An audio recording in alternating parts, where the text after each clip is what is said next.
Andrew Carnegie called it the most modest, plainest, and most roomy house in New York. He was lying. The residence that opened in 1902 at 5th Avenue and 91st Street had 64 rooms. It covered over 56,000 square feet. It sat on 1.2 acres, an entire city block, with a private garden that was one of the only enclosed green spaces in Manhattan. The exterior featured pink granite and Beaux-Arts styling. Inside, carved teak from India lined entire rooms. A Tiffany stained glass window dominated the reception area. The ceiling soared 20 feet high. This was not modest. This was not plain. But compared to the Vanderbilt palaces rising along Fifth Avenue, marble fortresses with ballrooms that held 1,000 guests, with facades dripping in gilt and carved stone, the place looked almost restrained. That was the point.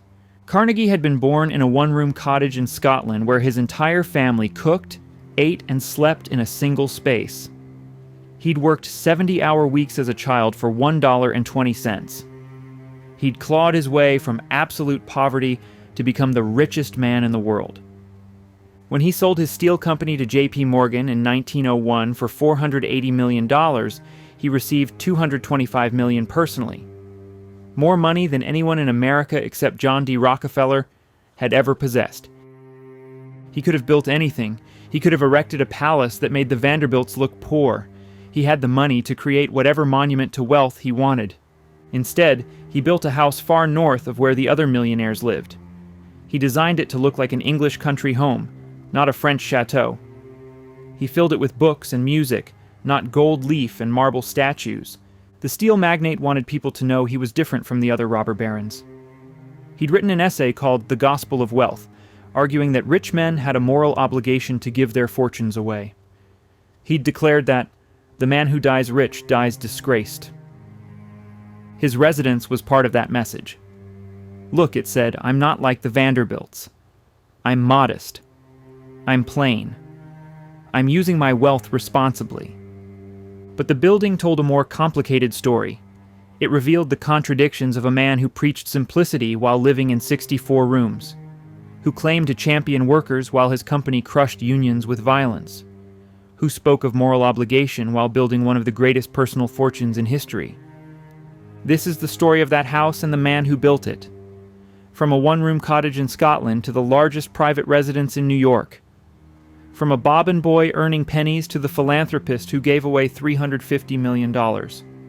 The story isn't just about architecture. It's about what happens when the poorest boy in Scotland becomes the richest man in America. It's about the distance between modest and reality. It's about a fortune built on steel, and the legacy built on giving it away. If you enjoy deep dives into Gilded Age history, please like this video and subscribe to the channel. Now let's begin with the house itself, the place Carnegie insisted was the plainest in New York. Chapter 1. The plainest house in New York. The Vanderbilts owned Fifth Avenue. By 1900, the section between 50th and 60th Streets had become known as Millionaire's Row. Cornelius Vanderbilt II had reportedly built a chateau at 57th Street that cost $3 million. His brother William owned a residence next door that cost even more. Down the street, the Astors had erected their own palaces. These weren't houses, they were statements. Marble facades, carved stonework imported from Europe, ballrooms with gilded ceilings, grand staircases that could accommodate 100 guests ascending at once. The architecture screamed wealth. Look at me, these buildings said. Look at what I can afford. Andrew Carnegie watched this display with distaste. He'd made his fortune the same way the Vanderbilts had, by dominating an industry so completely that competitors couldn't survive. But he saw himself as different. He'd been born poor. He understood what it meant to work. He'd written essays arguing that the wealthy had obligations to society. In 1898, when the time came to build a home in Manhattan, he deliberately chose a location far from Millionaire's Row. He purchased land at 91st Street and Fifth Avenue, blocks north of where fashionable society had settled. The location was almost insulting. You built at 90th Street if you couldn't afford 50th Street. You went that far north because you weren't important enough to be closer to the center of power. He didn't care. He wanted space. Specifically, he wanted room for a garden. The steel magnate bought an entire city block, 1.2 acres bounded by 90th Street, 91st Street, and 5th Avenue. The plot was massive by Manhattan standards. Most millionaires squeezed their residences onto standard lots. This acquisition was large enough for a substantial building and still have room for extensive gardens. The purchase caused immediate speculation. Why would the steel magnate build so far north? Was he trying to start a new fashionable district? Or was this a statement about the vulgarity of Millionaire's Row? He hired the architectural firm of Babb, Cook, and Willard to design the structure. His instructions were specific. Build me the most modest, plainest, and most roomy house in New York. The architects understood what he meant. Not modest in size, the building would be enormous, restrained in appearance, no excessive ornamentation, no gilt, no marble statues, no French chateau pretensions. They designed a structure in the style of a Georgian country house. Red brick, simple lines, classical proportions without excessive decoration. The kind of estate an English gentleman might own in the countryside, scaled up to Manhattan proportions. Construction began in 1899 and took 3 years to complete. The finished building contained 64 rooms spread across 4 floors. Over 56,000 square feet of living space. One of the largest private residences in the United States. The exterior featured pink granite on the lower floors and brick above. Tall windows let in natural light. A restrained entrance, no grand portico or elaborate staircase. You walked up a few steps and entered through doors that looked almost understated. Inside, the structure revealed its true scale. The entrance hall rose 2 stories.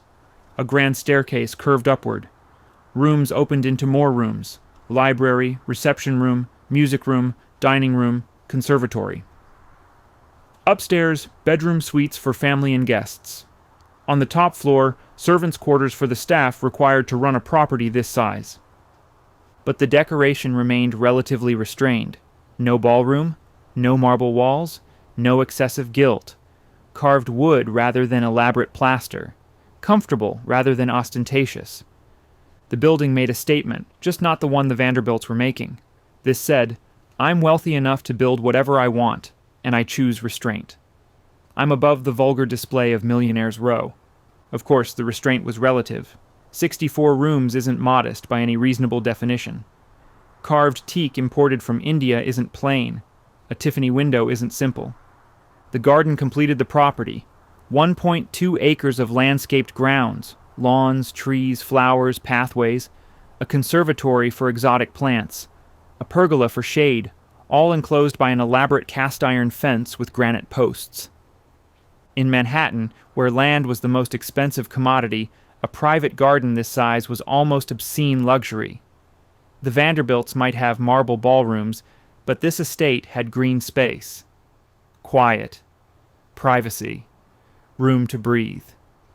The residence opened in 1902. Its owner was 66 years old.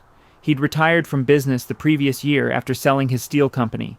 This would be his headquarters for the next phase of his life, giving away the fortune he'd spent decades accumulating. The press coverage was extensive. Newspapers described the building as surprisingly modest for a man of such wealth. They noted the location far north of Millionaire's Row. They observed that the industrialists seemed to be making a point about appropriate use of riches. His neighbors on Fifth Avenue noticed too. If the steel magnate thought 91st Street was acceptable, maybe the area wasn't so unfashionable after all. Within a few years, other wealthy New Yorkers began building nearby. The neighborhood became known as Carnegie Hill. Property values doubled. The northern boundary of fashionable Fifth Avenue moved from 60th Street to 90th Street almost overnight. One man had created a new district simply by deciding to live there. But the structure remained his statement about what wealth should look like. Not vulgar, not excessive. Comfortable and useful, but not showy. At least, that's what he wanted people to believe. The reality was more complicated. You don't build 64 rooms because you value simplicity. You don't import teak from India because you're plain. You don't hire one of New York's premier architectural firms because you want restraint.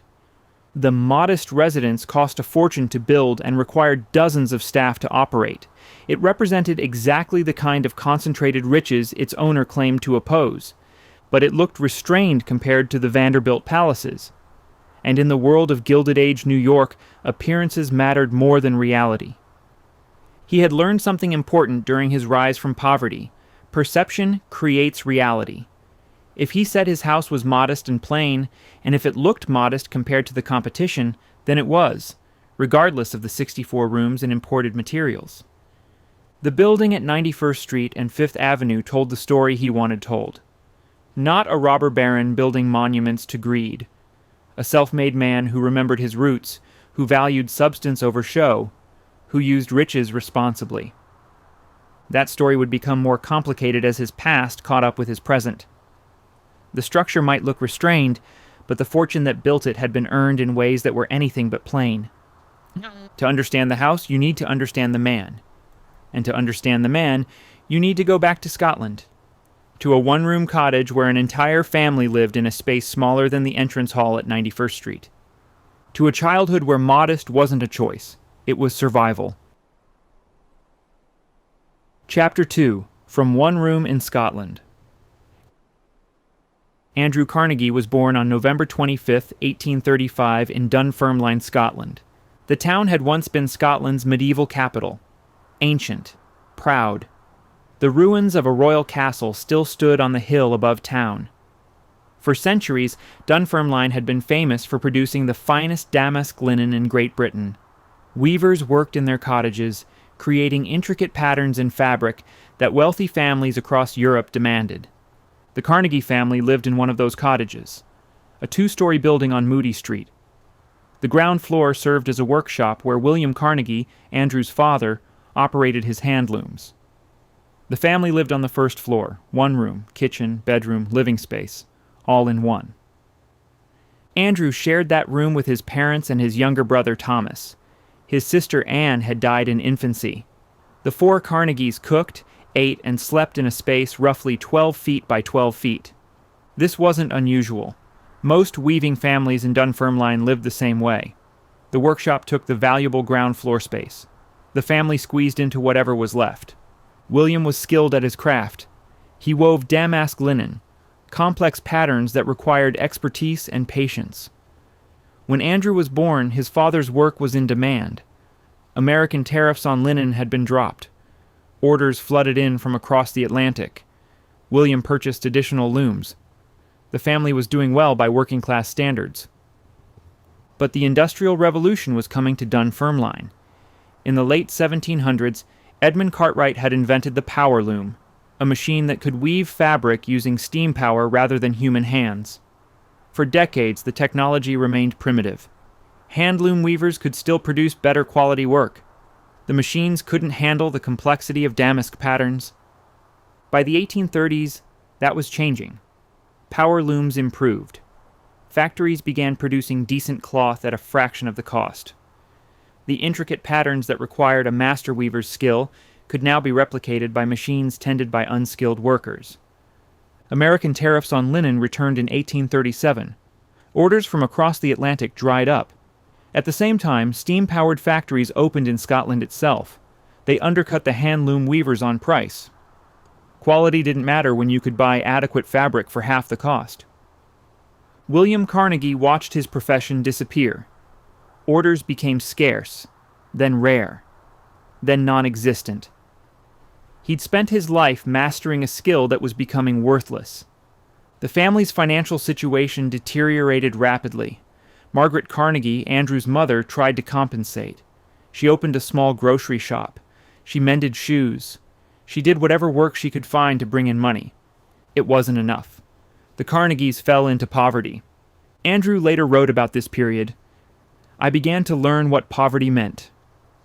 He watched his skilled father unable to find work. He saw his mother working constantly to keep the family fed. He experienced the humiliation of being poor in a town that was collapsing around them. Dunfermline's entire economy had been built on hand-loom weaving. When that industry died, the town died with it. Hundreds of families faced the same crisis as the Carnegies. Skilled craftsmen became unemployed. Proud workers became desperate. William and his brother-in-law Tom Morrison became leaders in the Chartist movement, a working-class political cause that demanded voting rights for common men. They believed that if workers could vote and run for parliament, they could seize government from the wealthy landowners and improve conditions. Tom organized a general strike in 1842. William published letters in radical magazines. They held meetings in Dunfermline, rallying other unemployed weavers to the cause. The family's one room became a gathering place for political activists. The movement failed. Parliament rejected the Chartists' demands in 1848. The working class would not gain political power. The factories would not be stopped. The old way of life was gone. Margaret Carnegie made a decision. Scotland offered no future for her family. Her sons would grow up in poverty, watching their father's skills become irrelevant in the new industrial world. Unless they left. Margaret's sister had immigrated to America 8 years earlier. Her letters described opportunities, jobs for workers, better wages, a chance to rebuild. "This country's far better for the working man than the old one," she wrote. Margaret pushed the family to emigrate. William resisted at first. Leaving Scotland meant admitting defeat, abandoning his profession entirely, starting over in a foreign country at age 43. But Margaret was determined. Her sons would not grow up poor. They would have chances William never had. The Carnegies auctioned their possessions. Everything they owned was sold to raise money for passage to America. The looms, the furniture, the household goods, everything. It wasn't enough. They had to borrow £20 from friends to afford tickets for the entire family. The debt would take years to repay, but Margaret didn't care. They were leaving. In 1848, the Carnegie family boarded a small sailing ship called the Wiscasset in Glasgow. Destination: America. The voyage would take 50 days. They were assigned bunks in the hold, tight quarters, no privacy, minimal food. The ship was undermanned. Passengers were expected to help with work during the voyage. Andrew was 12 years old. He was leaving the only home he'd ever known. The one-room cottage on Moody Street.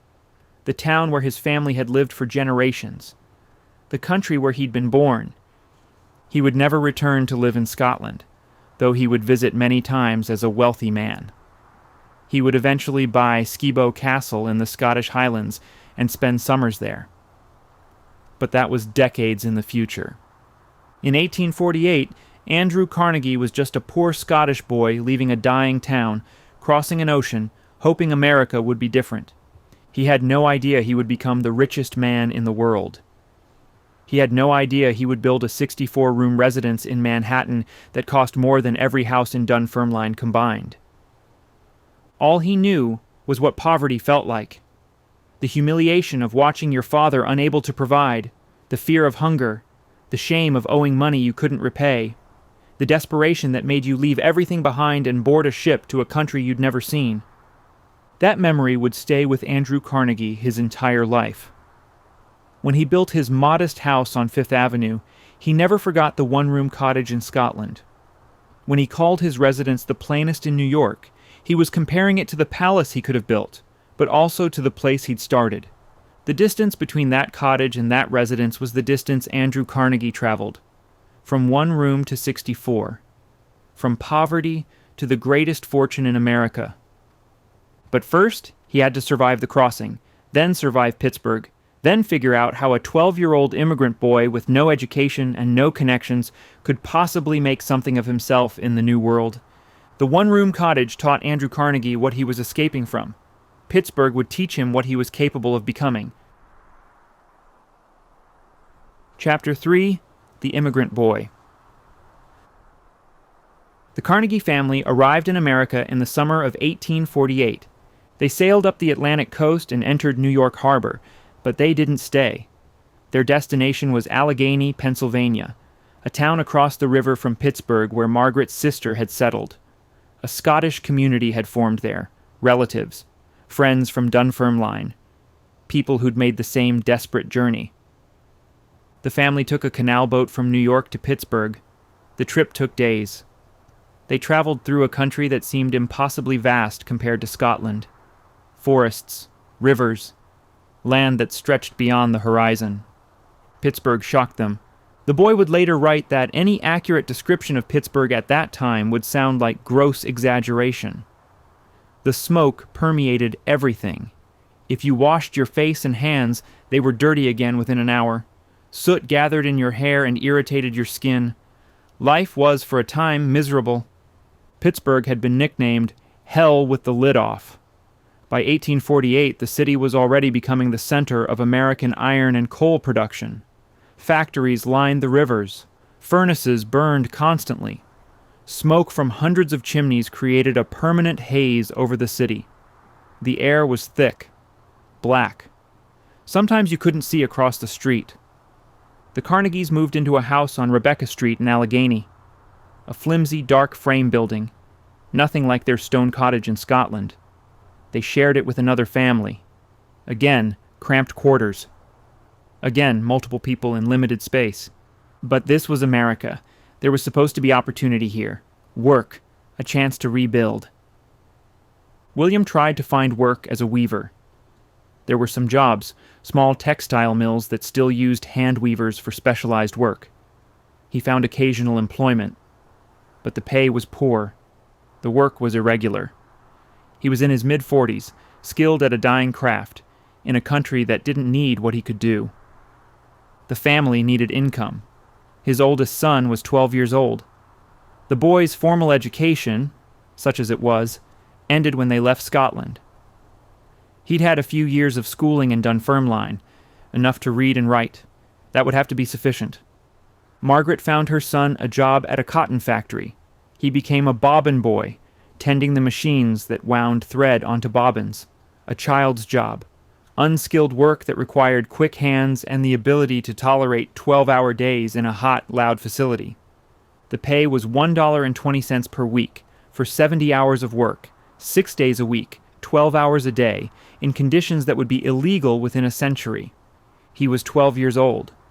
This was normal in 1848 America. Children worked. Families needed every penny. Child labor laws didn't exist. If you were strong enough to tend a machine, you were old enough to work. The young Carnegie hated it. The noise, the heat, the monotony, the exhaustion. Years later, he would write about this period with barely concealed bitterness. The work was mind-numbing. The conditions were harsh. He watched skilled adult workers treated as disposable. But he needed the job. His family needed his wages. There was no choice. After a year in the cotton mill, he found slightly better work, another textile operation, this one paid $2 per week, a significant raise, still exhausting, still 12-hour days, but better. Then, in 1849, an opportunity appeared. The Ohio Telegraph Company needed a messenger boy. The job paid approximately $2.50 per week, more than he was making at the mill. More importantly, it meant escaping the factory. He got the job. At age 13, he became a telegraph messenger, delivering messages around Pittsburgh. The work was easier than the mill. You walked around the city rather than standing at a machine for 12 hours. You saw daylight. You interacted with different people. More significantly, he could observe how business worked, delivering messages to merchants, bankers, factory owners, seeing how money moved, how deals were made, how wealthy men operated. He also saw the telegraph operators at work. These men earned decent wages doing skilled work that didn't destroy your body. They sat at instruments, translating clicks into letters, letters into words. They were professionals. The messenger decided he would become a telegraph operator. The problem was that telegraph work required skill. You needed to learn Morse code. You needed quick reflexes and concentration. Most importantly, you needed someone to teach you. He taught himself, convincing the telegraph operators to let him practice during slow periods. Memorizing Morse code, practicing until he could read messages by ear, translating the clicks directly into words without writing them down first. This was advanced skill that many operators never mastered. By age 15, he'd become good enough that the company promoted him to telegraph operator. His wages increased to approximately $25 per month. For a 15-year-old immigrant who'd started at $1.20 per week, this was remarkable progress. But the real education was happening around him. Pittsburgh in the 1850s was exploding with industrial growth. The young man watched businessmen build fortunes. He saw how railroads were transforming commerce. He observed which investments succeeded and which failed. He also met Thomas Scott, superintendent of the Western Division of the Pennsylvania Railroad. Scott noticed the capable young telegraph operator. In 1853, he offered Carnegie a job as his personal secretary and telegraph operator at $35 per month. 17 years old, 5 years in America. From bobbin boy earning pennies to railroad company employee with a real salary. Learning business from one of the most successful railroad men in Pennsylvania. The one-room cottage in Scotland seemed impossibly far away. The poverty, the desperation, the borrowed 20 pounds, that was a different life. In America, he was becoming something else, still poor by any objective measure. $35 per month was a working-class wage. The family still lived in modest circumstances. William still struggled to find consistent work. But a path forward was visible now. Education, observation, seizing opportunities, working harder than anyone else, learning from successful men. These were the tools that could lift someone from poverty. Colonel James Anderson, a wealthy Pittsburgh man, opened his private library to working boys every Saturday night. The young Carnegie became a regular visitor, borrowing books, educating himself in literature and history. He would later credit this free library with shaping his mind and providing relief from the drudgery of work. That experience planted an idea. Libraries mattered. Access to knowledge mattered. Someday, if he ever had money, he would give other poor boys the same opportunity. But that was decades in the future. In 1853, he was just a 17-year-old railroad employee learning his craft, learning how business worked, learning how men made fortunes. He was learning the most important lesson of all. In America, poverty wasn't necessarily permanent. The skills that made his father valuable in Scotland were worthless in Pittsburgh. But new skills, telegraph operation, railroad management, business sense, these could be learned. These could lift you up. Carnegie the bobbin boy was disappearing. Carnegie the businessman was beginning to emerge. The immigrant boy was becoming an American. The mill worker was learning capitalism. The poor Scottish child was figuring out how to become rich. He had no business experience, no formal education past age 12, no family connections, no inherited wealth, just ambition, intelligence, and a desperate determination never to be poor again. It would be enough. More than enough. In 15 years, he would be making successful investments. In 25 years, he would be building his own company. In 40 years, he would dominate the American steel industry. But first, he needed to learn. Pittsburgh was his classroom. The railroad was his university. Thomas Scott was his professor. The education had begun. Chapter 4: The Steel Empire. Thomas Scott taught Carnegie how business really worked. The Pennsylvania Railroad in the 1850s was more than a transportation company.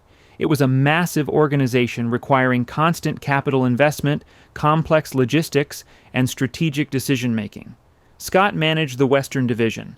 Hundreds of miles of track, dozens of stations, thousands of employees.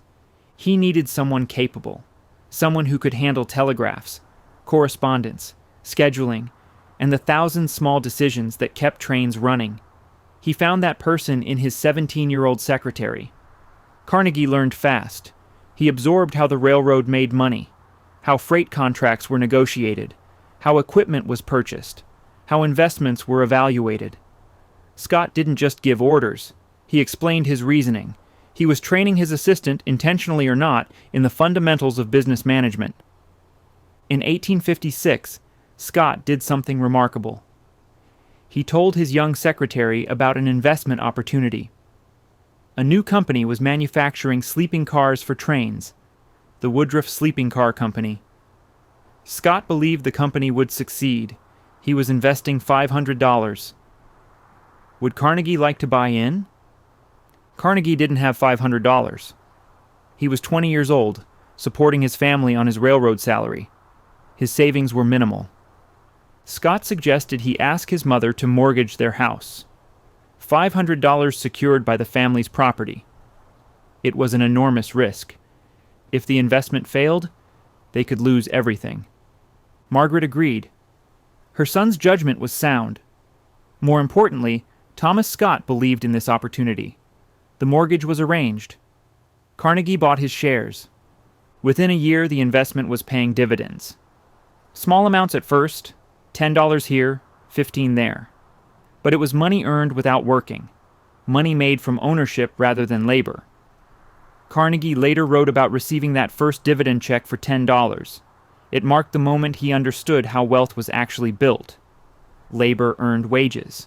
Capital earned returns. If you wanted to become truly wealthy, you needed capital working for you. Scott continued providing opportunities. He steered Carnegie toward investments in railroad-related businesses, iron works that supplied rails, companies that built bridges, oil operations in western Pennsylvania. Each investment taught lessons about what succeeded and what failed. By the early 1860s, Carnegie was making more from investments than from his railroad salary. He was still working for Scott. He'd been promoted to superintendent of the Pittsburgh Division during the Civil War, replacing Scott when Scott moved to Washington. But the real money was coming from ownership stakes in various businesses. The Civil War accelerated everything. The Union needed railroads. It needed iron. It needed steel.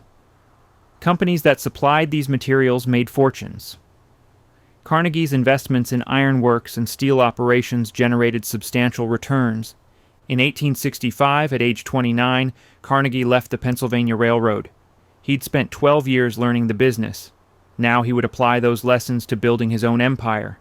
He focused on iron and steel. The country was expanding.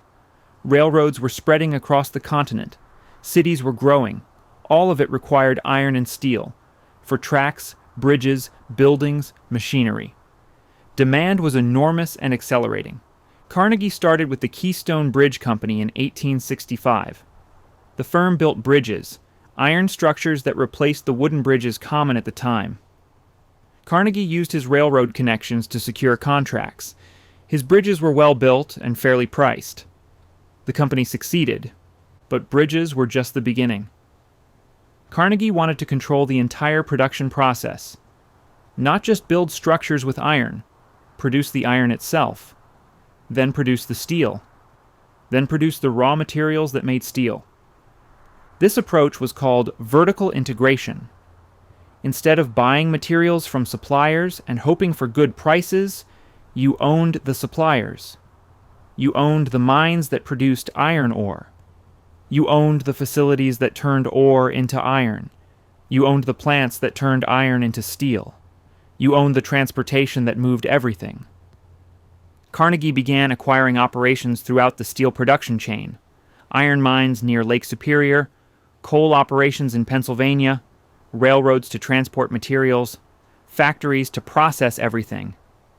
In the early 1870s, he learned about the Bessemer process, a method of steel production developed in Britain that was faster and cheaper than traditional techniques. The process blasted air through molten iron, burning out impurities and creating steel in minutes rather than hours. Carnegie was one of the first American industrialists to adopt the Bessemer process. In 1873, he established the Edgar Thomson Steel Works near Pittsburgh. The facility was built around Bessemer converters. It could produce steel at unprecedented volumes and prices. The name was calculated. Edgar Thomson was the president of the Pennsylvania Railroad, one of Carnegie's largest potential customers. Naming the steel works after him was good business. The timing was fortunate. The Panic of 1873 triggered a depression that lasted 6 years. Businesses failed. Prices collapsed. Many steelmakers went bankrupt. Carnegie saw opportunity. During the Depression, he bought out failing competitors. He acquired additional facilities at bargain prices. He invested in improvements while others were cutting costs. When the economy recovered, his operations were larger, more efficient, and better positioned than anyone else's. His management approach was ruthless. Every operation was analyzed for efficiency. Every cost was scrutinized. Workers were pushed to produce more. Facilities that couldn't compete were shut down. Managers who didn't deliver results were replaced. Carnegie also pioneered detailed cost accounting in the steel industry. He knew exactly what each part of the production process cost. This allowed him to identify inefficiencies that competitors couldn't see. He could price steel lower than others and still make profit because his costs were lower. By the 1880s, Carnegie Steel Company dominated American steel production. The company operated multiple facilities around Pittsburgh. It controlled its own supply chain from ore mines to finished products. It could undersell any competitor. Carnegie had also brought in capable partners. Henry Clay Frick, a coke producer, joined the company in 1881. Frick was brilliant at operations, but also ruthlessly anti-union. He would run the company's factories with efficiency that maximized profits and minimized worker power. The partnership was successful. Frick supplied the coke needed for steel production. He also managed facilities with iron discipline. Production increased, costs decreased, profits soared. By 1890, Carnegie Steel was producing a substantial percentage of America's steel. The company employed thousands of workers. It generated millions in annual profits. Carnegie himself had become one of the wealthiest men in America. But the wealth came at a cost. The facilities were dangerous. Workers endured 12-hour shifts in extreme heat. Injuries were common. Deaths occurred regularly. Pay was low relative to the profits being generated. Carnegie lived mostly in New York by this point. He traveled to Scotland each summer. He wrote essays about the obligations of wealth. He spoke about workers' rights. But he left the actual management of his steel operations to Frick and other partners. This distance would prove disastrous. In 1892, while Carnegie was in Scotland, a labor dispute at his Homestead facility would explode into violence that would permanently stain his reputation. But before that crisis, Carnegie was at the peak of his success. He'd gone from a bobbin boy earning pennies to the master of American steel production. He'd built an industrial empire through intelligence, ruthless efficiency, and perfect timing. The steel magnate now had the fortune to build whatever mansion he wanted. The question was what kind of house a self-made man should build. What kind of residence honored the journey from that one-room cottage in Scotland to the pinnacle of American capitalism? Carnegie would have strong opinions about that. His mansion would make a statement. Just not the statement most people expected from the man who controlled American steel. Chapter 5. The Homestead Strike. July 1st, 1892. Carnegie was in Scotland. He'd left for his annual summer at Skibo Castle months earlier, escaping the Pittsburgh heat for the Scottish Highlands. He would stay there until autumn, managing his philanthropic projects and enjoying time with his wife Louise and their young daughter Margaret. Back in Pennsylvania, his Homestead Steel Works employed 3,800 workers. The facility was one of the largest steel plants in America. It produced rails, structural steel, and armor plate for naval vessels. It generated enormous profits for Carnegie Steel Company. About 800 of those workers belonged to the Amalgamated Association of Iron and Steel Workers, one of the strongest unions in America. These were skilled workers, rollers, heaters, engineers, men whose expertise was essential to producing quality steel. Their contract with the company expired at the end of June. Negotiations for a new contract had been underway since February. The union wanted a wage increase. Steel prices were high. The company was profitable. Production had increased 60% at Homestead after recent improvements. The workers wanted a share of that success. Henry Clay Frick disagreed. Frick ran Carnegie Steel's operations while Carnegie was in Scotland. He was brilliant at management and absolutely opposed to unions. He saw the Amalgamated Association as an obstacle to efficient operations. Frick's position was calculated. Yes, production had increased 60%. But that was because the company had invested millions in new equipment and better facilities. The workers hadn't become 60% more skilled. The machinery had improved. Why should workers receive the full benefit of company investments? The union demanded their share. Frick refused. He offered a wage structure that effectively cut pay for many workers. The union rejected it. Carnegie and Frick had discussed the situation before Carnegie left for Scotland. Both men understood a strike was likely. They'd agreed on the strategy. If the workers struck, the company would keep the plant running with non-union labor. They would break the union permanently. Carnegie later claimed he'd been a friend to workers his entire career. He'd written essays supporting labor's right to organize. He'd spoken favorably about unions in principle. But when it came to his own operations, he left the decisions to Frick, and Frick had no sympathy for organized labor. On June 25th, with negotiations going nowhere, Frick locked out the union workers, all 800 of them. He built a fence around the Homestead facility, a solid wooden barrier topped with barbed wire. Guard towers were erected at intervals. The plant was now a fortress. Frick also contacted the Pinkerton National Detective Agency. He hired 300 armed guards to protect the facility and escort replacement workers into the plant. The Pinkertons were essentially a private army. They'd broken strikes before. They would do it again. The locked-out workers responded by taking control of the town of Homestead. They established patrols. They watched the roads and the river.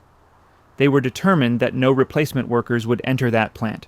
Early morning, July 6th, 2 barges moved up the Monongahela River toward the Homestead works. On board, 300 Pinkerton guards armed with Winchester rifles. Their mission was to secure the plant so replacement workers could enter. The workers were waiting. Thousands of men, women, and townspeople lined the riverbank. When the barges attempted to land, the crowd prevented them, shouting, throwing rocks. The Pinkertons tried to disembark anyway. Someone fired a shot. To this day, no one knows which side fired first, but once the shooting started, it didn't stop. The battle lasted 14 hours. The Pinkertons had rifles. The workers had hunting weapons, pistols, whatever firearms they owned. The town had a small cannon. They fired it at the barges. Someone poured oil on the river and tried to set it on fire. The Pinkertons were trapped on the barges. They couldn't land. They couldn't retreat. Workers shot at anyone who appeared on deck. The guards returned fire into the crowd on shore. By afternoon, casualties mounted on both sides. 3 Pinkertons were dead. 7 workers and townspeople were killed. Dozens were wounded. The barges were riddled with bullet holes. Finally, around 5 in the afternoon, the Pinkertons surrendered. They raised a white flag. They agreed to leave if the workers would let them disembark safely and leave town. The workers agreed, but when the Pinkertons came ashore, the crowd attacked them, beaten with clubs, kicked, stones thrown. The 300 guards ran a gauntlet of violence as they fled Homestead. Some were seriously injured. They barely made it out alive. The workers had won the battle. The Pinkertons were gone. The plant remained shut. The Union controlled the town. But they'd lost the war. Pennsylvania's governor, Robert Pattison, sent in the state militia. 8,000 troops arrived in Homestead on July 12th. They took control of the town and the plant. Unlike the Pinkertons, the militia had legal authority. The workers couldn't resist. With military protection, Frick reopened the plant using non-union workers. The company announced that striking workers could return, but only as individuals, not as union members. Anyone who wanted their job back had to renounce the Amalgamated Association. The strike continued for 4 more months. The union held out, hoping public opinion would force the company to negotiate, but Carnegie Steel had the resources to wait. The replacement workers kept the plant running. The company lost some production but remained profitable. In November, the union gave up. The Amalgamated Association was defeated. The Homestead Works became a non-union facility. The union's power in the steel industry was broken for the next 4 decades. The human cost was severe. At least 10 people died, 3 Pinkertons and 7 workers, though some sources suggest more casualties. Dozens were seriously injured. Workers who'd participated in the strike were blacklisted. They couldn't find work in the steel industry again. The political cost was worse. Public opinion initially supported the workers. The use of private armed guards shocked people. The violence horrified the country. Newspapers condemned both sides, but particularly criticized Carnegie Steel for hiring the Pinkertons. Carnegie's reputation suffered permanent damage. He'd been in Scotland during the entire crisis, but everyone knew the strategy was his. He approved Frick's approach. He supported breaking the Union. His distance from Pittsburgh didn't absolve him. It made him look cowardly. He let Frick do the dirty work while he enjoyed his castle in Scotland. His essays about workers' rights now seemed hypocritical. He wrote about the dignity of labor while his company crushed a union with violence. He spoke about fair treatment while his workers were shot at and blacklisted. An anarchist named Alexander Berkman tried to assassinate Frick in his office on July 23rd. Berkman shot Frick twice and stabbed him repeatedly. Frick survived, and Berkman went to prison. But the assassination attempt revealed the depth of anger the strike had generated. Carnegie returned from Scotland in autumn to find his reputation in ruins. The press called him a hypocrite. Labor leaders denounced him as an enemy of workers. His carefully crafted image as an enlightened industrialist was shattered. He never fully recovered. For the rest of his life, Homestead would be associated with his name. When people thought of Carnegie, they thought of the violence, the deaths, the private army attacking workers. The strike taught Carnegie a painful lesson. You can't control your reputation from across an ocean. You can't write essays about moral obligations while your company employs tactics you wouldn't publicly defend. When he built his mansion in Manhattan 8 years later, Carnegie was acutely aware of public perception.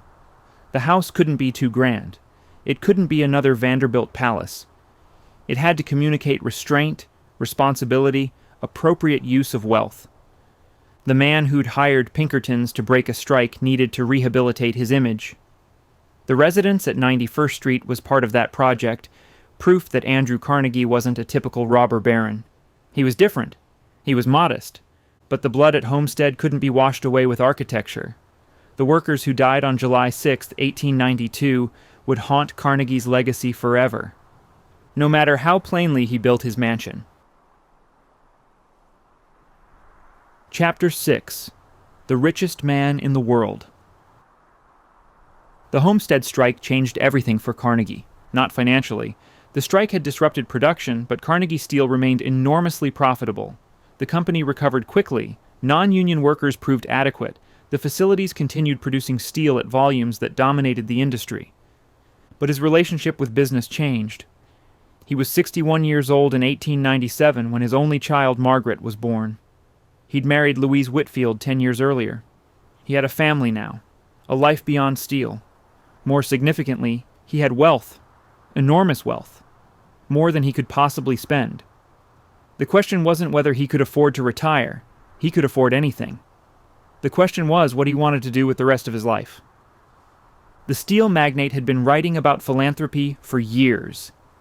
His 1889 essay, The Gospel of Wealth, argued that rich men had a moral duty to give their fortunes away during their lifetimes.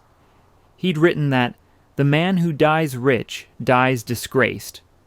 Strong words. But as long as he controlled Carnegie Steel, those words rang hollow. How could he give away his fortune when it was actively growing? How could he be a full-time philanthropist while managing the largest steel operation in America? The answer was simple: sell. By 1900, Carnegie Steel was generating approximately $40 million in annual profits. The operation owned facilities throughout Pennsylvania. It controlled iron ore deposits around Lake Superior. It ran coal mines, railroads, and processing plants. It employed tens of thousands of workers. Carnegie owned roughly 58%. His annual share of profits was staggering, over $20 million per year, every year, just from ownership. But other industrial giants were consolidating. John D. Rockefeller had built Standard Oil into a monopoly. Various railroad operations were merging into larger systems. The trend was toward massive corporations that dominated entire industries. J.P. Morgan, the most powerful banker in America, saw an opportunity. If he could combine Carnegie Steel with several competing operations, he could create a monopoly controlling American steel production. The resulting corporation would be the largest business enterprise in the world. Morgan began negotiations in late 1900. He approached Charles Schwab, president of Carnegie Steel, to ask if the owner might be willing to sell. Schwab said he would ask. The industrialist was in New York when Schwab visited. The conversation was brief. Schwab explained Morgan's interest. The question was simple: what price? The next day, a piece of paper changed hands. On it, Carnegie had written a number: $480 million. It was an astronomical sum. Nearly 4% of the entire United States' gross domestic product at the time. More wealth than most countries possessed. An amount so large it barely seemed real. Schwab took the number to Morgan. Morgan looked at it for a long moment. Then he said, "I accept this price." No negotiation, no counteroffer. Morgan simply agreed. He wanted the deal done before anyone changed their mind. The sale was finalized in March 1901. Carnegie Steel became the foundation of United States Steel Corporation, the first billion-dollar corporation in history, capitalized at $1.4 billion. The seller received $480 million in bonds and securities. His personal share, for his 58% ownership, came to approximately $225 million. Adjusting for inflation is difficult across more than a century, but that sum would be worth tens of billions in today's currency. By most measures, Andrew Carnegie became the richest man in the world. Only John D. Rockefeller might have been wealthier, and estimates varied. Morgan reportedly said, "Congratulations, Mr. Carnegie, you are now the richest man in the world." The reply, "And you have made me so." The bonds were delivered to a special vault in Hoboken, New Jersey. The physical bulk of nearly $230 million in securities required a specially constructed vault. He now owned pieces of paper representing more wealth than most people could imagine. 65 years old, working since age 12, built his operation from nothing into the dominant force in American industry. Now he was done, retired, free to do whatever he wanted. And what he wanted was to give it away. Philanthropic work had already begun. Libraries in Scotland and a few in America had been funded. Some charitable contributions had been made. But these were minor efforts compared to the fortune now at his disposal. The process became systematic. From his office in the mansion, the house built the previous year at 91st Street, he managed the distribution of hundreds of millions. Libraries became the primary focus. He believed education and access to knowledge were keys to improving society. A poor boy in Pittsburgh had used Colonel Anderson's free library to educate himself. Now thousands of such opportunities would be created. The process was straightforward. A town would request funding for a library. Staff would evaluate the request. If the town agreed to maintain it with public funds, paying for staff, books, and operations, construction would be funded. The building would be free. The books would be free. Anyone could enter and use them. Over the next 18 years, funding went to more than 2,800 libraries in America, Britain, Canada, Australia, New Zealand, the Caribbean. Small towns and large cities. Communities that had never had a public library suddenly had beautiful buildings filled with books. The cost was approximately $60 million. In modern terms, over $1 billion spent on libraries alone. But libraries were just the beginning. Universities and colleges received funding. The Carnegie Institute of Technology in Pittsburgh was established. It would eventually become Carnegie Mellon University. The Carnegie Institution for Scientific Research in Washington was created. Carnegie Hall in New York for musical performances was funded. Foundations were established. The Carnegie Endowment for International Peace received $10 million to work toward ending war. The Carnegie Hero Fund received $5 million to support families of people who died saving others. The Carnegie Trust for the Universities of Scotland received $10 million. Teachers' pensions received support. Church organs, swimming pools in Scottish towns, museums, peace organizations, anything that seemed likely to improve society and help people better themselves. The giving became systematic. Every morning in his office at the mansion, requests and proposals were reviewed. Staff would research and evaluate. Checks were signed, grants were authorized. Millions flowing out every year. He'd written that dying rich would be disgraceful. He intended to give away every penny before death, not leave it to foundations that would spend it later, personally oversee its distribution while alive. The mansion at 91st Street became headquarters for this operation. The plainest house in New York was actually the control center for the largest philanthropic effort in history. From his library overlooking the garden, the fortune earned from steel was redistributed.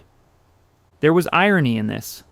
The wealth being given away so generously had been earned through the same ruthless business practices that had crushed the Homestead Union. The libraries being built across America were funded by profits extracted from workers who'd been shot at by private guards. He seemed genuinely to believe he was doing good. The wealth had been made under capitalism's rules. Now it would be used to improve society under philanthropy's principles. The system had allowed wealth accumulation. That wealth would give others opportunities he'd lacked. Not everyone saw it that way. Labor leaders pointed out that if workers had received better wages, they wouldn't need charity. Critics argued that building libraries didn't compensate for building a fortune on exploitation. But the effort continued regardless. Resources kept flowing to causes believed to help humanity. By 1919, when death came, approximately $350 million had been given away, roughly 90% of the fortune. The stated goal had been achieved. He hadn't died rich. The vast majority had been redistributed during his lifetime. The mansion stood as a symbol of this complicated legacy, modest enough to show restraint, large enough to manage a philanthropic empire, comfortable enough for a family, plain enough to make a statement. The journey had been extraordinary, from a one-room cottage to 64 rooms, from absolute poverty to the richest man in the world, from nothing to everything, and then from everything back to something resembling humility. The house at 91st Street was where that transformation completed itself, where the robber baron became the philanthropist, where the steel magnate became the benefactor, where Andrew Carnegie tried to prove that a man who'd earned his fortune ruthlessly could still spend it wisely. Chapter 7. Louise and Margaret. Andrew Carnegie was 51 years old when he married Louise Whitfield in April 1887. She was 30, the daughter of a New York merchant, educated and self-possessed. From a respectable middle-class family, comfortable but not rich by Gilded Age standards. They had known each other for years. She had been riding in Central Park when they first met. He noticed her immediately. She was intelligent, composed, and much younger. While he built his steel empire, he continued to court her. Until 1886, his mother, Margaret, shared his home. She had been the dominant force in his life, the woman who pushed the family to leave Scotland, who worked to keep them fed in Pittsburgh, who urged her son to rise. Her death devastated him. Within weeks, his brother Thomas died as well. The two people who had been with him since Scotland were gone. Marriage brought steadiness after that shock. His wife was not interested in society balls or Vanderbilt-style display. Private. Serious. She shared his love of books and music. She did not require a public stage, and she certainly did not need him to flaunt wealth, though by 1887 the wealth was undeniable. The wedding was quiet. No elaborate ceremony, no spectacle, only a small gathering. That tone would define their marriage. Mrs. Carnegie avoided publicity. She ran the household with precision and little ostentation. When they entertained, it was at intimate dinners, not grand affairs for hundreds. The early years were spent in motion, summers in Scotland, often in hotels or rented houses, winters in New York. There was no 91st Street residence yet. That would come later, in 1902. For a time they lived in a hotel suite, then in a purchased townhouse.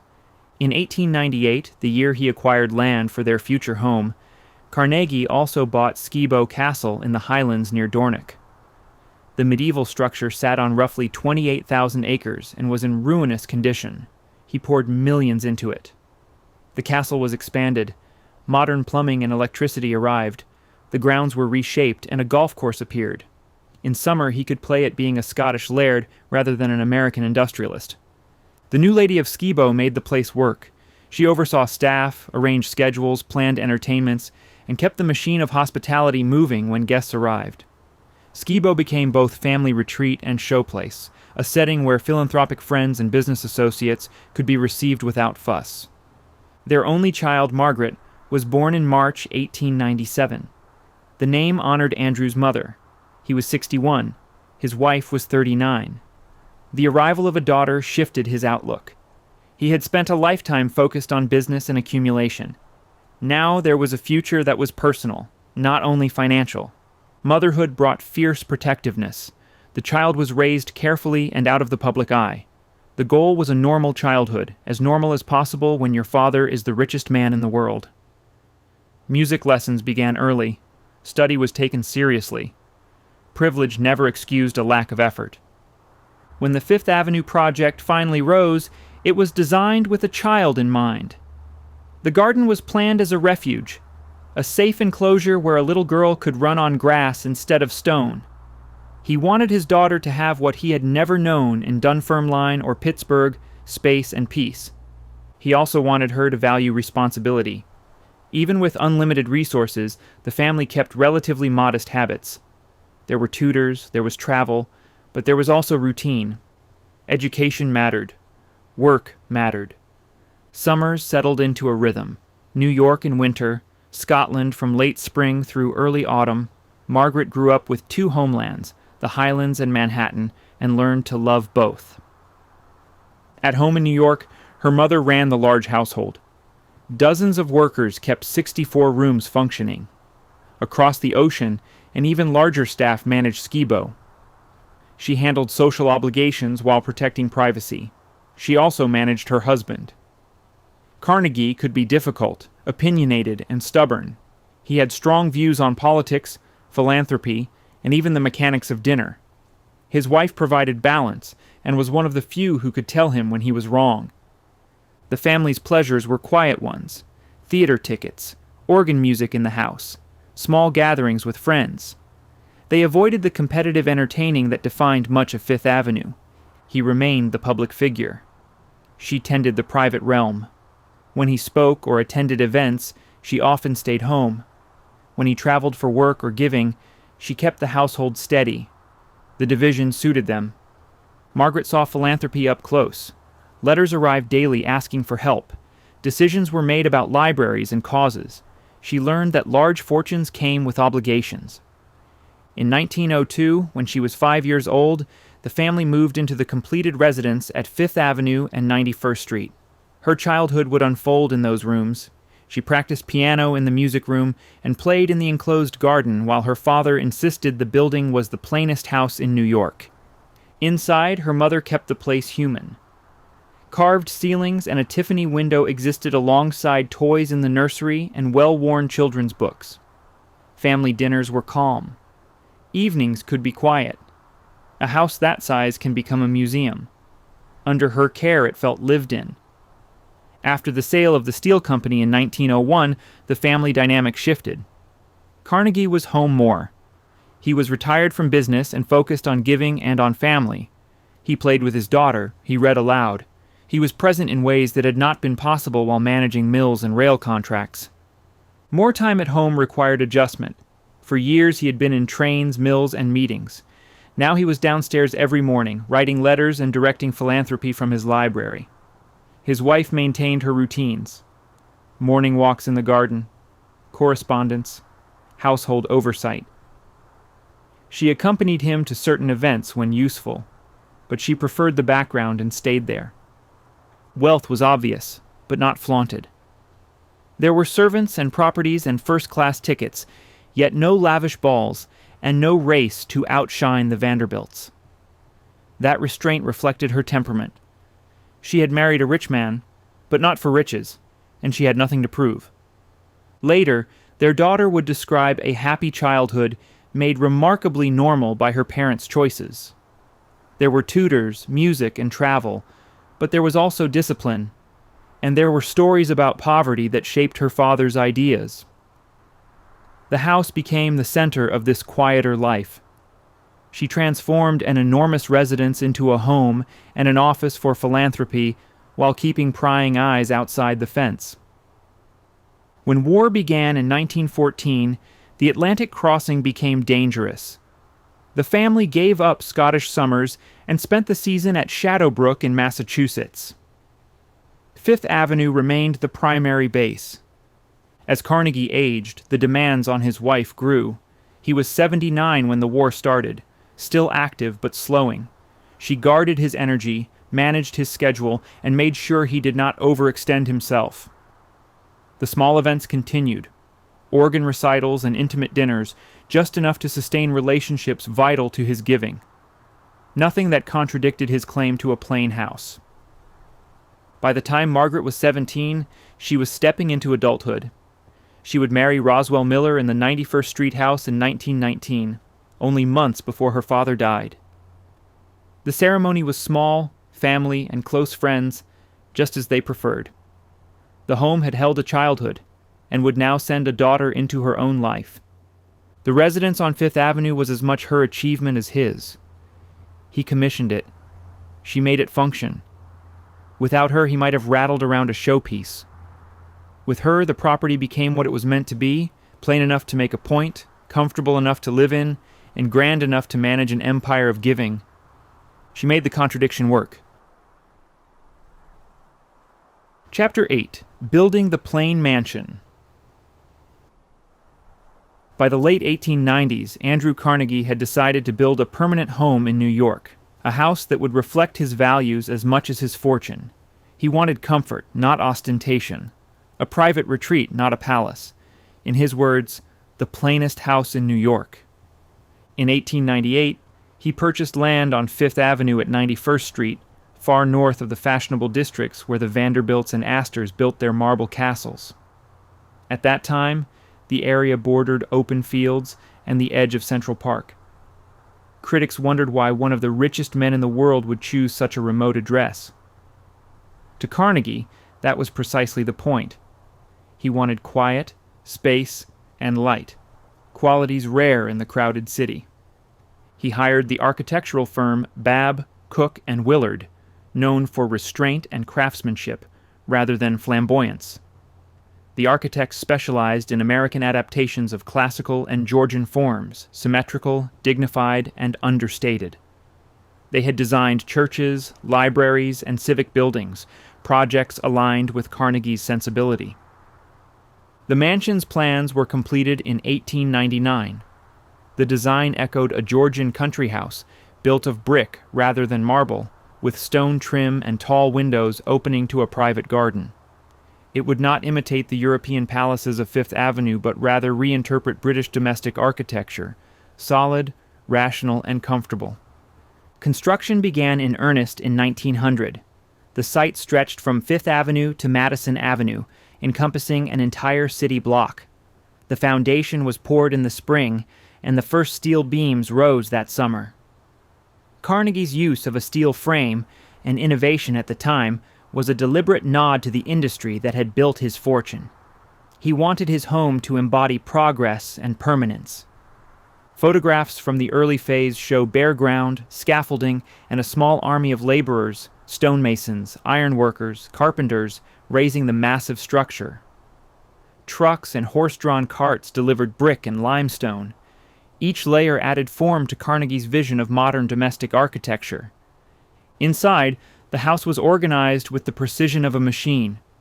64 rooms spread across 4 stories. A grand central hall led to the music room, the library, and the dining room. The library, his pride, occupied an entire wing.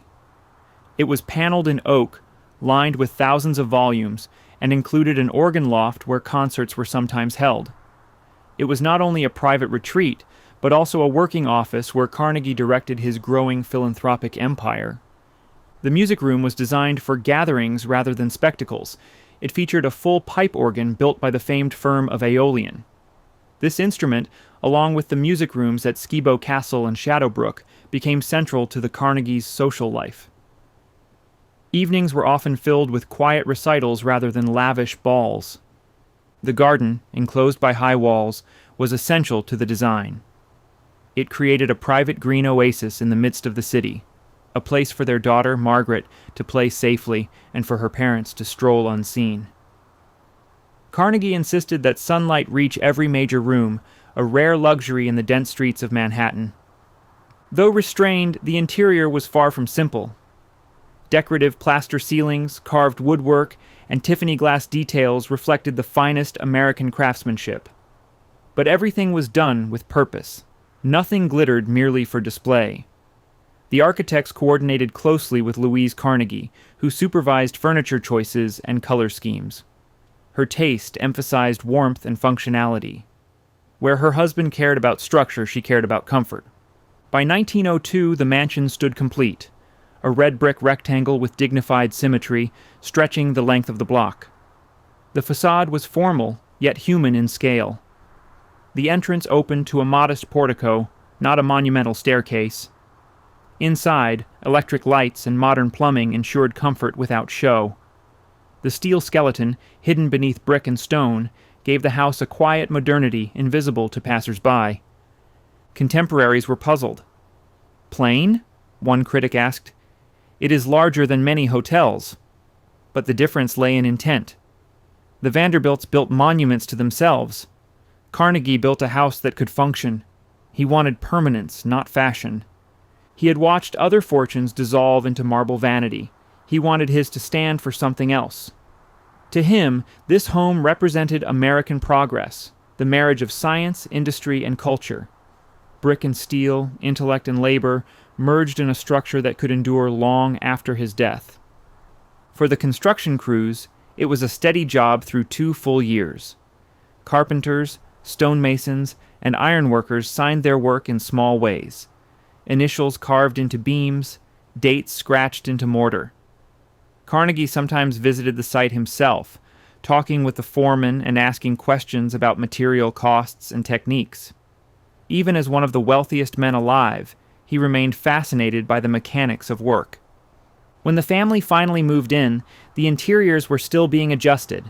Curtains chosen, rugs laid, books unpacked, the organ tuned. Margaret was 5, exploring corridors longer than city streets. Her mother established household routines, coordinating dozens of staff members who maintained the mansion's rhythm: maids, cooks, gardeners, chauffeurs, and porters. The mansion's innovation was not in ornament, but in function. The heating system used circulating hot water rather than coal stoves. The ventilation system distributed fresh air throughout the house. Every window opened toward the garden or park. In the kitchen, modern gas ranges replaced wood fires. These were small revolutions in domestic engineering, an industrialist's approach to comfort. From the beginning, Carnegie insisted that the residence serve as both home and headquarters. One wing housed the office from which he managed his philanthropic operations. Clerks and secretaries worked daily under his supervision. Letters poured in requesting funds for libraries and schools.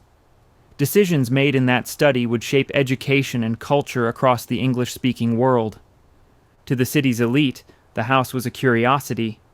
It lacked the glittering facade of their palaces, but radiated quiet confidence. In its balance of practicality and dignity, it became a model for a new kind of American domestic ideal: luxury without excess, power without pretension. By the time it was finished, the neighborhood around 91st Street began to change. Other wealthy families followed his lead, drawn by the open views and proximity to Central Park. Within a decade, the once remote district had become part of the city's most desirable residential stretch. As so often in his life, Carnegie had seen the future a little earlier than everyone else. When asked years later whether the house had achieved his goal, he smiled and said simply, "It suits us." It was a modest answer for a monumental undertaking. The mansion stood as a paradox: modern yet traditional, private yet symbolic, plain yet grand. It reflected its builder's contradictions. The steelmaster turned philanthropist, the immigrant turned statesman, the man who believed wealth should serve humanity, but who still wanted a quiet corner of the world to call his own. Chapter 9: Innovations and Technology. From the street, Andrew Carnegie's mansion appeared modest. Brick walls, balanced symmetry, no marble facades or gilded gates. Yet behind that restraint was one of the most technically advanced private houses in the United States. Beneath its calm exterior, the building pulsed with the quiet power of innovation. It was a home designed not only for living, but for demonstrating what modern engineering could achieve. Carnegie wanted his house to be efficient, comfortable, and rational, qualities he associated with industry itself. He believed that progress and invention belonged in every sphere of life, from the steel mill to the living room. When he decided to build a home that reflected those ideals, he approached it as an experiment in applied technology. The result was a structure that embodied the future of domestic design. At its core stood a steel skeleton hidden beneath the brick and limestone facade. It was a revolutionary choice for a private residence in 1900. Most of Fifth Avenue's mansions were heavy masonry structures, their walls supporting the entire weight of the building. Carnegie's architects, Babb, Cook, and Willard, used the very material that had built his empire to support his home. Steel girders and beams created a framework light enough to allow wide windows and tall ceilings without sacrificing stability. It was quiet proof that the same engineering that had changed America's cities could also reshape how its wealthiest citizens lived. Inside that frame, a network of systems brought the house to life.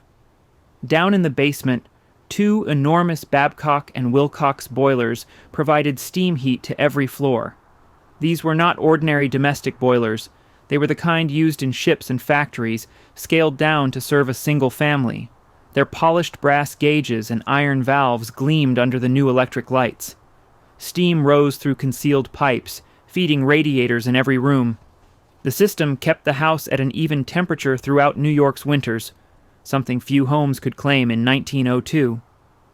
Coal to feed the boilers arrived through a special chute on 91st Street. Once inside, it was carried through the cellar on a miniature railway. Small iron tracks that allowed workers to move tons of coal efficiently from one end of the basement to the other. It was a small but telling example of Carnegie's philosophy. Labor made easier through intelligent design. Electricity powered the rest of the house. While many wealthy New Yorkers still relied on gaslight, Carnegie insisted on full electrification. The wiring was installed during construction, hidden within walls and ceilings, a rare foresight at the time. Electric bulbs illuminated the library, the music room, the dining hall, and even the servants' quarters. Light switches replaced gas taps.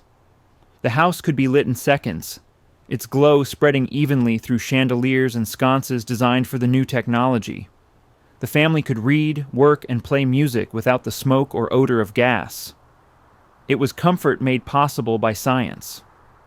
Carnegie took particular interest in the mansion's heating and ventilation. He wanted a system that provided warmth without smoke, light without hazard, and air without drafts. The solution was a combination of radiators, circulating hot water, and a network of vents that distributed fresh air throughout the building. The design was experimental, and visitors marveled that the house smelled of nothing at all. No coal dust, no kerosene, no city soot. It was a mechanical triumph hidden beneath carpets and paneling. Even the elevators represented innovation. The mansion's service lift, built by the Otis Elevator Company, used an early electric motor rather than hydraulic power. It allowed staff to move between basement, kitchens, and upper floors quickly and safely. For guests, there was no visible sign of machinery. Doors opened silently, and the lift glided without the clatter of chains. It was luxury expressed through efficiency. Every mechanical system in the house was designed with redundancy. If one boiler failed, the other could maintain heat. If power flickered, the gas jets, kept as backup, could be turned on instantly. Carnegie's experience in industry taught him that reliability was the essence of comfort. The mansion functioned more like a small power plant than a private home. Below ground, engineers tended the boilers and electric panels. Above, life appeared serene and effortless. The service areas themselves were a marvel of organization. The basement contained not only the heating plant and electrical panels, but also laundry rooms, food storage, a wine cellar, and mechanical workshops. Each section was linked by narrow corridors and stairways that allowed servants to move unseen. Dumbwaiters carried trays and linens between floors. Bells and speaking tubes connected the staff quarters to every room, allowing instant communication long before telephones were common in private homes. In the kitchen, modern gas ranges replaced open fires. Water flowed from pressurized pipes rather than gravity-fed tanks. Ice boxes were cooled by an early refrigeration system that circulated chilled air from a machine room in the basement. These conveniences, ordinary today, were cutting edge in 1902. The Carnegies could host a dinner for 12 without heat or smoke filling the dining room. Visitors often remarked on how quiet the mansion seemed. No rattling radiators, no hissing lamps, no smell of burning fuel. The effect was deliberate. Carnegie wanted his home to feel like a symphony of mechanical harmony. Every system working unseen, every comfort provided by invention rather than extravagance. For him, beauty lay in order. All of these technologies reflected his broader worldview. Steel, electricity, and steam were not just tools of industry. They were instruments of civilization. He saw the mansion as a demonstration of how wealth could support innovation rather than vanity. It was the practical embodiment of the same faith in progress that had built his libraries and endowed his institutions. While other millionaires filled their halls with European art, he filled his with machines that worked. The irony was that most of the people who passed by never knew. From the street, the house looked conservative, even old-fashioned. Only those who ventured inside understood what it represented: a fusion of art and engineering, of comfort and control. It was an American palace built not on marble, but on ingenuity. Over the years, the systems evolved. Electric wiring was upgraded. The boilers were replaced with more efficient models. But the essential structure, the steel frame, the logic of circulation, the clarity of design, remained unchanged. The mansion endured as a prototype for modern urban living, decades ahead of its time. For Carnegie, these innovations were not indulgences. They were expressions of belief. He had risen from a handweaver's cottage in Dunfermline to a house powered by his own inventions. Every beam, every pipe, every wire was a quiet declaration of what human effort could achieve when guided by reason. The mansion was more than a home. It was a machine for living, one that turned the raw energy of the industrial age into warmth, light, and peace. Chapter 10. The Garden, Manhattan's Rarest Luxury. In a city built of stone, steel, and ambition, Andrew Carnegie's greatest luxury was not gold or marble, but green space. Behind the high walls of his mansion on Fifth Avenue stretched one of the largest private gardens in Manhattan, a sanctuary of grass, trees, and light in a metropolis that seldom allowed any of them. When the land was purchased in 1898, it extended the full block from Fifth to Madison Avenue. Most developers would have filled it with more house, or with a carriage court and servants' wings. Carnegie did the opposite. He built his home along the northern edge and gave the rest of the land to the garden. He wanted his daughter to grow up with space to run, air to breathe, and a view that was not made of bricks. The garden was his answer to the noise of the city and the excess of his peers. Where others covered every inch of their lots with ornate facades and fountains, he left open ground. It was the rarest luxury New York could offer: silence and sky. The landscape design followed the same philosophy as the house: functional, not decorative; elegant, not grand. A broad lawn opened from the back of the mansion, framed by elm trees and low hedges. Pathways of crushed gravel wound through beds of ivy and flowering shrubs.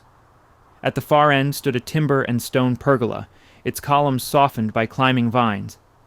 Beneath it, benches offered shade in summer and shelter in rain. A cast-iron fence with granite posts enclosed the entire property. From the street, pedestrians could glimpse only a line of green above the wall. Inside, the space felt like a private park. The hum of Fifth Avenue faded, replaced by birdsong and the whisper of wind through leaves. In the early years, before the surrounding blocks filled with apartment buildings, the Carnegies could look south and see open fields beyond the rooftops.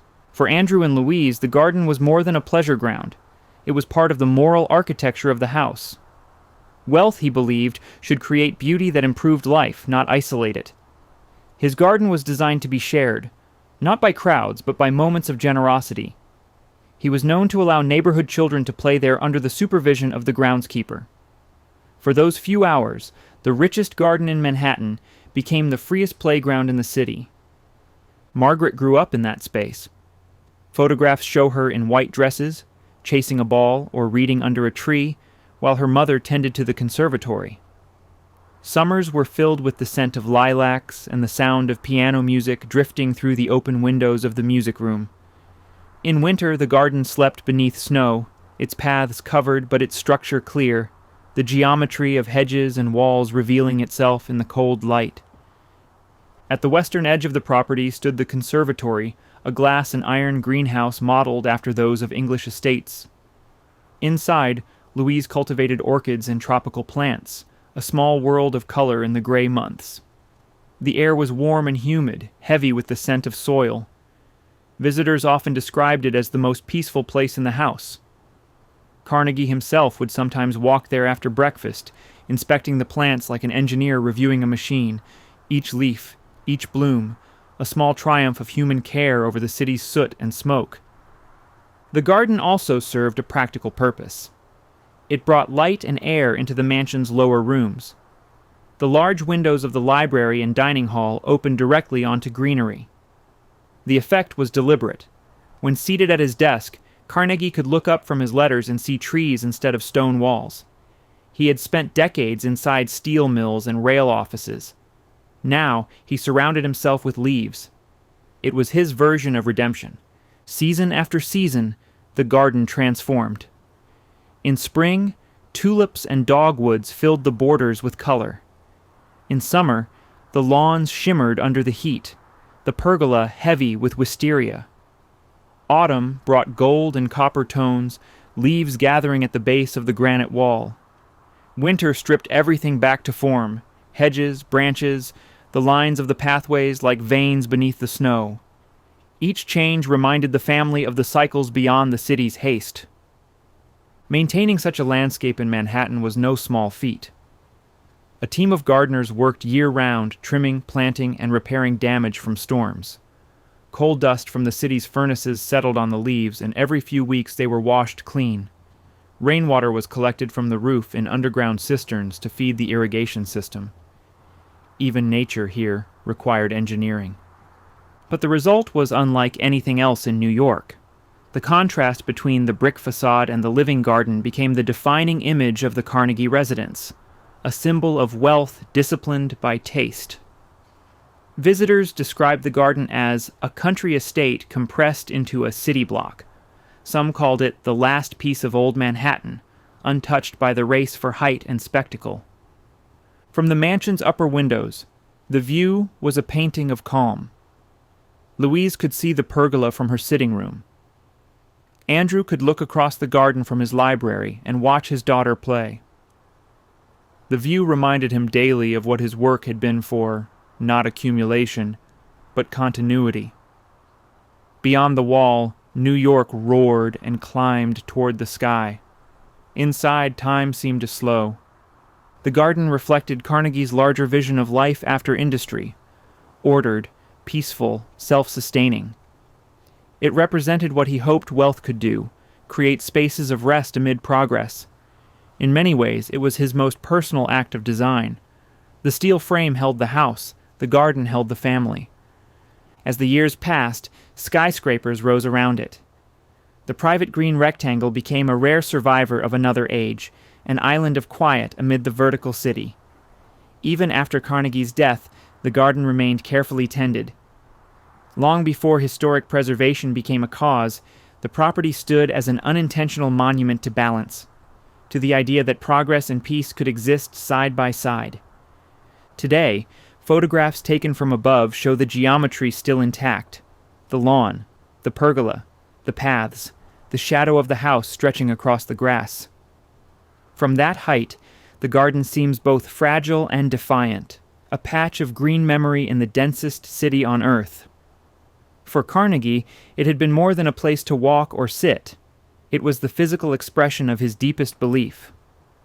That civilization was not measured by what it built, but by what it preserved.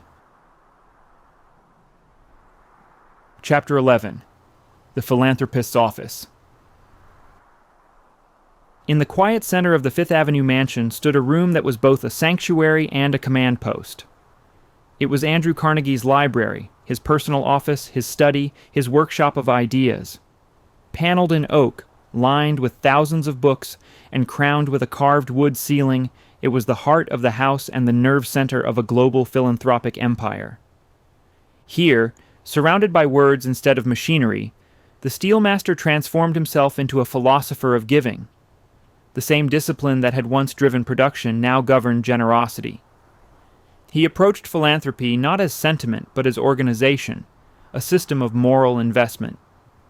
Each morning after breakfast with Louise and Margaret, he would cross the hall to his library, close the heavy doors, and begin his day's work. Secretaries brought in stacks of correspondence, letters from mayors, ministers, professors, and townspeople from every corner of the English-speaking world. They all asked for the same thing, a library. Carnegie read many of the letters himself. Some he marked with notes in the margin, others he set aside for personal reply. To a struggling community in Kansas, he would offer $10,000 for a public library on one condition. The town had to provide the site and maintain the building. To him, charity that demanded effort was not charity at all. It was partnership. He had written it years before in his essay, The Gospel of Wealth. The man who dies rich dies disgraced. He believed wealth carried a duty, to return it to society in forms that uplifted rather than indulged. His office in the mansion was where that duty became action. From that desk flowed an astonishing stream of letters, checks, and instructions. Libraries rose in small towns across America, in Canada, Britain, and far beyond. By the time of his death, over 2,500 Carnegie libraries stood on 3 continents. The pattern of their design was deliberate. Classical facades, wide steps, and open reading rooms that invited light. They were built for the people, not for patrons. The books they held belonged to everyone. When he looked up from his work, the first Carnegie Library, in Dunfermline, Scotland, was never far from his thoughts. It had been his gift to the town where he was born, a place where as a child he had borrowed books from a neighbor's shelf because no public library existed. Now, from his office thousands of miles away, he created the institutions he had once needed most. Visitors who entered the library at Fifth Avenue often found him at his desk, writing quickly with a fountain pen, surrounded by papers, sunlight filtering through stained glass. Behind him, rows of bound volumes contained records of donations, building costs, and city reports. Every grant had its file. Every decision left a trace. He had turned giving into a science. His office was also a gathering place for ideas that extended beyond books. From this room, he coordinated the founding of Carnegie Hall, the Carnegie Institution for Science, the Carnegie Endowment for International Peace, and numerous universities and technical schools. The room functioned like a miniature government, its cabinet composed of secretaries, accountants, and advisors who moved quietly through adjoining offices. The contrast with the steelworks could not have been greater. Where once furnaces roared, now there was only the scratch of pen on paper, the rustle of correspondence, the hum of deliberation. Yet the same logic of efficiency applied. He measured impact the way he had once measured production. He demanded results, reports, and proof of progress. To him, benevolence without structure was waste. The library itself reflected that order. A large desk faced south toward the garden. The organ loft above it, used for occasional concerts, symbolized harmony between art and intellect. Books on philosophy and political economy lined the shelves, Plato beside Adam Smith, Shakespeare beside Darwin. A bust of his mother stood on a pedestal near the fireplace, watching over the work she had inspired. The entire room seemed designed to balance power with conscience. Occasionally, Louise would enter quietly, bringing news from the household or inviting him to walk in the garden. He would set down his pen and smile, the sternness fading.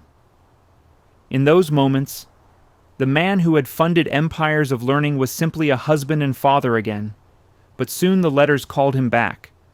There was always another town, another request, another chance to do good while he still could. By the early 1910s, the office had become one of the most influential addresses in philanthropy. Scholars, architects, and reformers came to meet him there. He listened carefully, questioned sharply, and made decisions with finality. When he approved a project, his staff acted at once. He did not delegate belief. In 1910, he established the Carnegie Corporation of New York, his final and largest foundation. It was headquartered first in his library before moving to its own offices. The corporation would outlive him, continuing to fund education, research, and peace initiatives long after the last letter left his desk. Despite his age, he remained a man of precision. Each morning's work was timed, each afternoon's mail reviewed before tea. The mansion staff learned to move quietly during those hours. The entire house seemed to revolve around the rhythm of his pen. Outside, the city changed.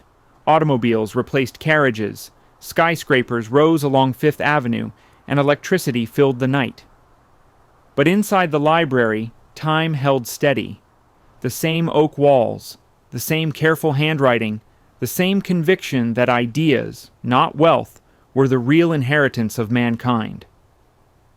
He often said that the libraries were his favorite creation because they required the least from him and the most from others. A library could only thrive if people used it. Knowledge, like light, had to be shared. That was the essence of his philosophy: give tools, not gifts. The last years of his work in that room were quieter. World War I had shaken his faith in progress. The dream of international peace, one of his deepest hopes, seemed distant. Yet even then he kept writing, funding, and planning. On the wall behind his desk hung a framed motto in his own handwriting: "Let there be light." It was the guiding principle of every grant, every building, every book. When visitors asked if he missed business, he would gesture toward the piles of correspondence and smile. "This," he said, "is the best business I ever had." In that room, surrounded by the instruments of thought rather than steel, Andrew Carnegie completed his transformation, from industrialist to philanthropist, from maker of fortune to maker of futures. The clatter of mills had given way to the quiet of pages turning, and in that quiet, he found the purpose he had been seeking all along. Chapter 12, August 1919. By the summer of 1919, Andrew Carnegie was an old man. His hair had turned white, his hands thin and unsteady.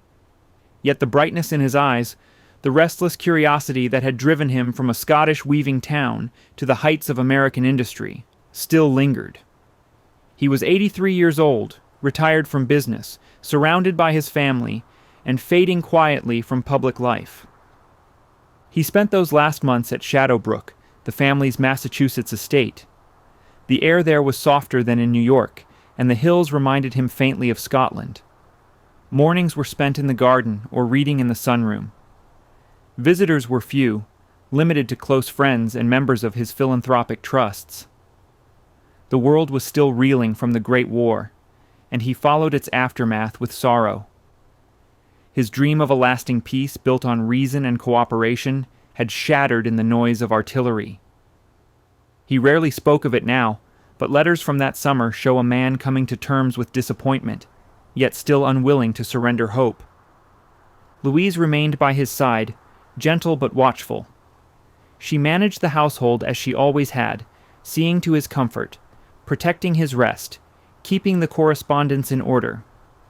Their daughter Margaret visited often with her husband, Roswell Miller, and their young children. The old man, who had once overseen furnaces and foundations, now told stories to his grandchildren. He laughed when they called him Grandfather Andy. For the first time in a life of relentless ambition, he seemed content simply to sit still. In early August, his health began to fail. Heart trouble, the doctors said, though they offered no remedies. The newspapers reported that Andrew Carnegie was gravely ill, and telegrams of concern arrived from across the world, from prime ministers, presidents, and former colleagues. Few were admitted to see him. He was tired of formalities. What mattered now were the small rituals of home, the sound of Louise's voice, the sight of trees moving outside the window, the familiar books at his bedside.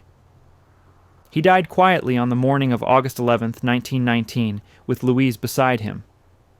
There was no public announcement at first, only a brief note to family and trustees. He was 83. For a man who had spent his life in motion, the end came like the closing of a well-written sentence, inevitable, final, and calm. News of his death spread quickly. Flags at the libraries he had funded were lowered to half-mast. Telegrams flooded Shadowbrook, tributes from scientists, educators, and labor leaders. Editorials around the world called him the man who knew how to give. In Dunfermline, bells rang for the weaver's son who had given them their first library. In Pittsburgh, mill workers paused for a moment of silence. The steelmaster who had once driven them hard had long since transformed himself into something else entirely. His body was returned to New York, where private services were held before burial at Sleepy Hollow Cemetery in Tarrytown. The gravesite, marked by a simple stone, bore no monument, no statue, no ostentation, only his name and the years of his life. It was, as always, the plainest expression of his principles. He had once said that a man's legacy should live not in marble, but in action. By that measure, his would endure far beyond the quiet hillside. Louise withdrew from public life after his death. She wore black for the rest of her days, but continued to live in the Fifth Avenue mansion, maintaining it much as it had always been. The great office where he had written thousands of letters remained intact, the desk, the books, the framed motto still hanging on the wall. Let there be light. She kept his study exactly as he had left it, the chair pushed slightly back from the desk, as if he had just risen from it. During the 1920s and 1930s, the mansion remained alive but subdued. Margaret and her children visited often. The laughter of grandchildren replaced the music that had once filled the house. The garden continued to bloom each spring, and Louise insisted that the same gardeners tend it, their tools and routines unchanged. She saw it not as a monument, but as a living memory. Outside, the city changed. Fifth Avenue rose around her in glass and steel. The once quiet corner at 91st Street became part of the Museum Mile, crowded with traffic and noise. Yet behind the granite fence, the mansion stood untouched, an island of an earlier time. Inside, the rooms grew stiller each year. The organ in the music room was rarely played.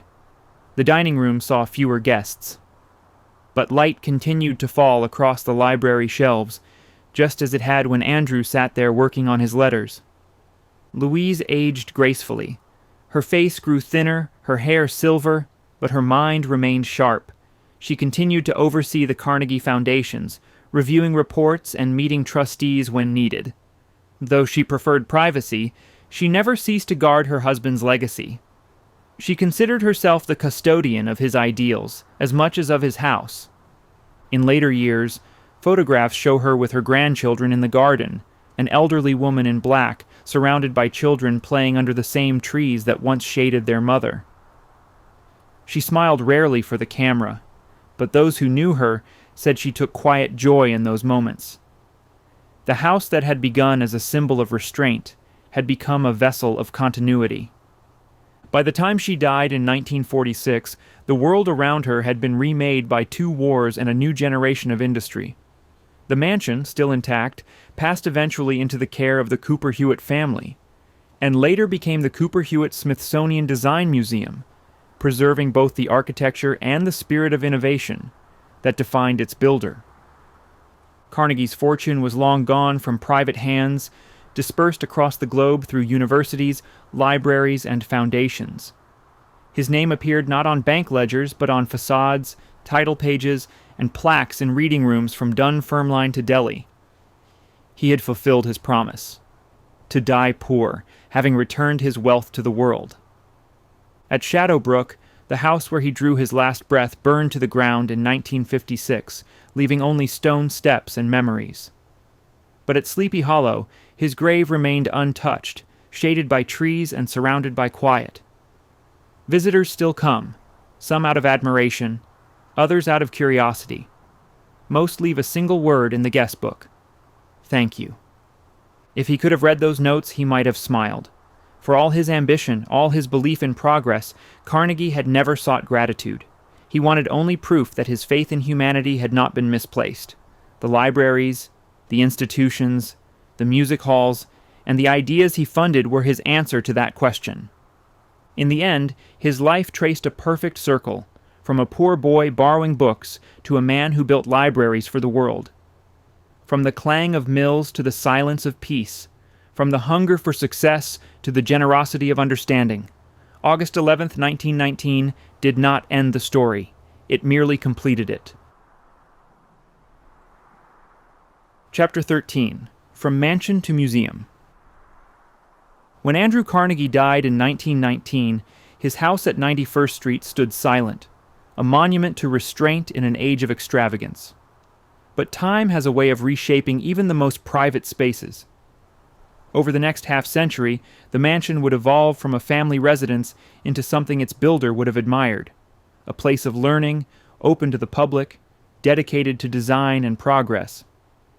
After Louise Carnegie's death in 1946, the mansion passed to their daughter, Margaret Carnegie Miller. She maintained the house for a few years, but understood that such a residence no longer belonged to private life. The city had changed, and Fifth Avenue had become a corridor of culture, lined with museums, academies, and institutions. Her father's belief that wealth should serve the community guided her decision. In 1949, she transferred the mansion to the Cooper Union for the Advancement of Science and Art, which renamed it the Cooper Hewitt Museum of Decorative Arts and Design. For the first time, the gates opened not for guests, but for the public. Visitors walked up the same steps once reserved for friends and dignitaries and entered rooms filled not with family portraits, but with exhibitions of craftsmanship and innovation. The house that had once hidden its technology now displayed it. The mansion's transformation from home to museum was as symbolic as it was practical, a private vision turned outward. When the Cooper Hewitt Museum officially opened its doors to the public in 1976, the event drew crowds that stretched along Fifth Avenue. It was America's bicentennial year, a fitting time for a museum celebrating the art of making. Inside, the rooms glowed under restored chandeliers. Oak paneling and carved ceilings framed displays of furniture, textiles, and industrial design. The same walls that had witnessed the birth of modern philanthropy now spoke in a new language: creativity. For curators and visitors alike, the building became more than a setting. It was part of the story. Each gallery occupied a room that had once served another purpose. The dining hall became an exhibition space, the library transformed into a study gallery, and the conservatory housed temporary installations bathed in natural light. Beneath the surface, the house's original engineering continued to function, its hidden steel skeleton still supporting the weight of new generations of ideas. The museum embodied the values that had defined Carnegie's life: education, access, and improvement through knowledge. The collections focused on the intersection of art and technology, showcasing how design could shape everyday experience. Students, designers, and historians came to study not only the artifacts, but the house itself, a living document of the early 20th century's optimism about progress. Through the decades, the mansion weathered time gracefully. By the early 2000s, however, it required extensive restoration. Between 2011 and 2014, the museum underwent a major renovation to preserve its historic architecture while updating its infrastructure for the 21st century. Craftsmen restored the carved ceilings, electricians rewired the building for modern lighting, and conservators cleaned the stone facade one careful inch at a time. Behind the scaffolding, the mansion reawakened. When the museum reopened, it felt both renewed and familiar. The entrance hall gleamed once more. The music room, where organ recitals had once filled the air, now displayed interactive exhibits on sound and design. The library, meticulously preserved, remained a highlight. Visitors could stand where Andrew Carnegie once wrote his letters and imagine the quiet pulse of his daily work. Few museums could claim such continuity between past and purpose. Outside, the garden too was reborn. The private playground of Margaret's childhood became a public green space open to all. Paths that had once been walked by servants and guests now carried students, families, and tourists. The pergola still cast its shadow across the lawn, and the same granite fence still framed the quiet within the noise of the city. It was, in its way, another act of philanthropy, the return of beauty to public life. Today, the Cooper Hewitt Smithsonian Design Museum stands as a testament not only to the evolution of design, but to the endurance of a single idea, that progress and generosity can coexist. Visitors move through galleries filled with inventions, drawings, and digital installations, often unaware that the walls around them were once part of a home built on those same ideals. The museum's mission, to educate through design, feels like an echo of Carnegie's own philosophy, that education was the highest form of giving. The neighborhood around it, once quiet and suburban, is now known as Carnegie Hill, a name that carries his legacy through every map of Manhattan. Children play in nearby parks, taxis rush past the gates, and the old mansion remains a calm, solid presence at the edge of Central Park. Its red brick and limestone, unchanged in over a century, still catch the morning light just as they did when the Carnegies first stepped inside. In the galleries, the hum of visitors has replaced the hush of family life. Yet the spirit of the place remains unmistakable. The mansion was built to demonstrate how modern technology could make life better. The museum continues that mission by showing how design can do the same.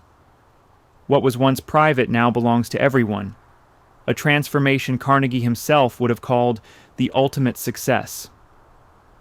Looking up at the carved ceiling of the old library, one can almost imagine him still there, pen in hand, drafting a new letter to a distant town. In a sense, he never left. His belief in human potential inhabits every detail of the building, from the steel beams that hold it up to the light streaming through its tall windows. The mansion's survival into the 21st century is more than architectural luck. It is the fulfillment of an idea.